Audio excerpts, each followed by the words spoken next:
Hello दोस्तों, आज की वीडियो में हम मूवी गेट आउट की ऐसी डिटेल्स के बारे में बात करेंगे जिन्हें मूवी को पहली बार देखते समय पकड़ पाना जरा सा मुश्किल है। फॉर एग्जाम्पल, मूवी की शुरुआत में रोज अपने ब्लैक बॉयफ्रेंड क्रिस को अपनी व्हाइट फैमिली से पहली बार मिलवाने ले जाना चाहती है। इस पर क्रिस कहता है कि वह बस इतना चाहता है कि उसकी फैमिली में से कोई उसके पीछे गन लेकर उसे मारने के लिए न दौड़े। गेस व्हाट, मूवी के एंडिंग में खुद रोज ही क्रिस के पीछे शॉटगन लेके मारने को दौड़ रही है। दोस्तों, क्या आप जानते हैं इस मूवी की एक दूसरी क्लाइमैक्स भी शूट हुई थी। 2018 में इस मूवी को बेस्ट ओरिजिनल स्क्रीन प्ले के लिए ऑस्कर अवार्ड भी मिला हुआ है। ये मूवी गेट आउट ऐसे ही मीनिंगफुल डिटेल्स और सिंबोलिज्म से भरी हुई है।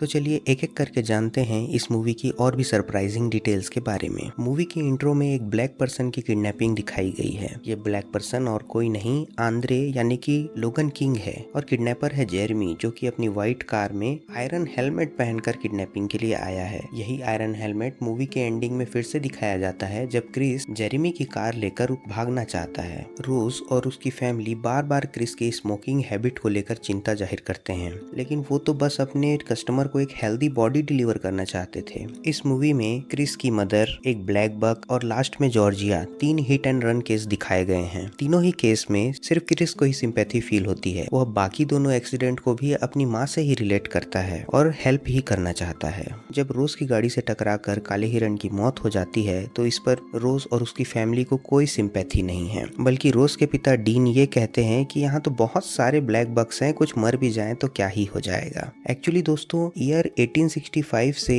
1877 तक ब्लैक बक एक रंगभेदी गाली यानी कि रेशियल स्लर थी, जो कि ऐसे काले लोगों के लिए उपयोग की जाती थी जो कि व्हाइट्स के बनाए हुए अनफेयर लॉस के अगेंस्ट लड़े और कभी नहीं झुके। नो वंडर मूवी में डीन को एक ब्लैक बक के सींगों से ही मरता हुआ दिखाया गया है। रोज एक्सीडेंट के बाद क्रिस की आईडी पुलिस को देखने नहीं देती और एक प्रोटेक्टिव गर्लफ्रेंड प्ले करती है। ये प्रोटेक्टिव गर्लफ्रेंड नहीं, जालसाज औरत है ये, क्योंकि अगर वहाँ पे एक्सीडेंट रिकॉर्ड में आ जाता तो पुलिस क्रिस को बैक ट्रैक कर सकती थी जब वो किडनैप हो जाता। रोज के घर के एंट्रेंस पर ग्रीक लेटर ओम बना हुआ है, जिसका मतलब ही होता है ग्रेट एंडिंग। क्रिस को घर दिखाने के दौरान डीन कुछ ऐसी बातें कहता है जो पहले तो नॉर्मल लगती है, लेकिन फिल्म पूरी होते होते बाद में उसकी बातें अलग मीनिंग में याद आती हैं। जैसे कि डीन का ये कहना कि उसने जॉर्जिया और वॉल्टर को अपने पेरेंट्स की देखभाल के लिए रखा था, लेकिन उनके जाने के बाद भी उन्हें जाने देना उसके लिए बहुत मुश्किल था। यहाँ उन्हें सुनकर ऐसा लगता है कि वह जॉर्जिया और वॉल्टर के बारे में बात कर रहा था, लेकिन एक्चुअली वो अपनी माँ और अपने पिताजी के बारे में बात कर रहा था, जिनके ब्रेन उसने जॉर्जिया और वॉल्टर पर ट्रांसप्लांट कर दिए थे।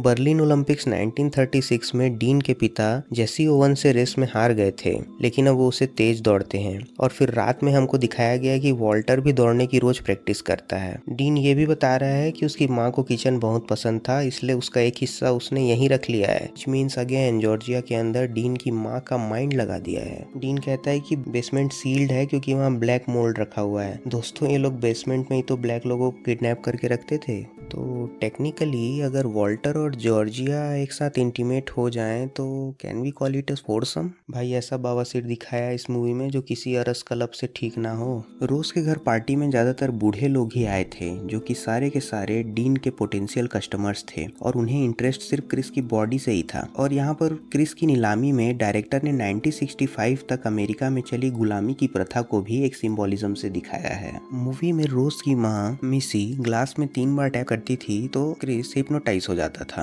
या फिर हिप्नोटिज्म से बाहर भी आ सकता था। इसीलिए मूवी में मिसी के अलावा कोई भी कैरेक्टर स्पून यूज करते हुए दिखाया ही नहीं गया है। इवन जब रोज अपना ड्राई फ्रूट क्रिस्प्स को मिल्क के साथ एंजॉय करना चाहती है तो भी वो उसको चम्मच से नहीं मिक्स कर रही है, ताकि जॉर्जिना और वॉल्टर को कोई डिस्टरबेंस न हो जाए। मूवी में 3 कैरेक्टर ऐसे दिखाए गए हैं जिनका ब्रेन ट्रांसप्लांट हो चुका है और वो हमेशा हिप्नोटिज्म में रहते हैं। इनमें से जॉर्जिया अपने बालों से, लोगन और वॉल्टर अपने हेड से अपने सर्जरी के निशान को छुपाए रहते हैं। गजब टोपीबाज आदमी है भाई। दोस्तों, रिसेंट ईयर्स में ब्लैक पीपल के अगेंस्ट होने वाले क्राइम कम होते जा रहे हैं, जिसमें कि सेल फोन्स और उसके बनाए हुए वीडियोस एक प्रूफ की तरह काम में आ जाते हैं। इसी चीज को इस मूवी में मोबाइल कैमरा के फ्लैश के थ्रू दिखाया गया है, जिसमें ब्लैक पीपल कैमरा फ्लैश के थ्रू हिप्नोटिज्म से बाहर आ जाते हैं। ब्लैक लोगों को पुलिस के प्रिजुडिस का भी सामना करना पड़ता है। यह बात भी मूवी के लास्ट सीन में दिखाई गई है, जहाँ खुद खतरे में होकर भी पुलिस की कार देखकर क्रिस अपने हाथ ऊपर उठा लेता है, जबकि रोज को एक उम्मीद जग जाती है कि भाई अब तो मैं बच जाऊंगी। जैसे अंग्रेजों ने भारत में किसानों को जबरदस्ती कपास और नील की खेती कराई थी ना, वैसे ही अमेरिका में भी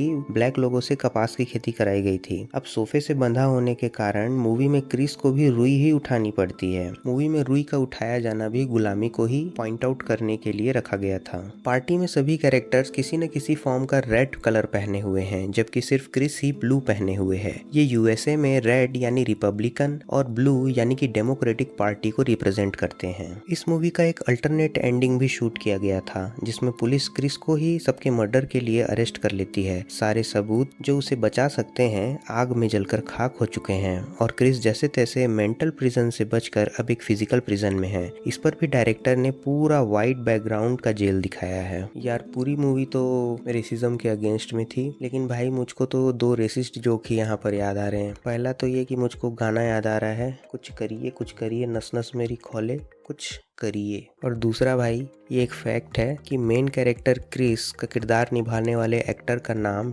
डेनियल कालुया है। एक ही मूवी में काला हिरण और हिट एंड रन केस दिखा दिया गया है, तो ये मूवी सबको पसंद आ सकती है सिवाय भाई के फैंस के। दोस्तों आपको इन सभी डिटेल्स में से कौन सी डिटेल बेस्ट लगी, प्लीज़ कमेंट करके मुझे बताएं। अगर आपको ये वीडियो अच्छी लगी तो please subscribe to my channel.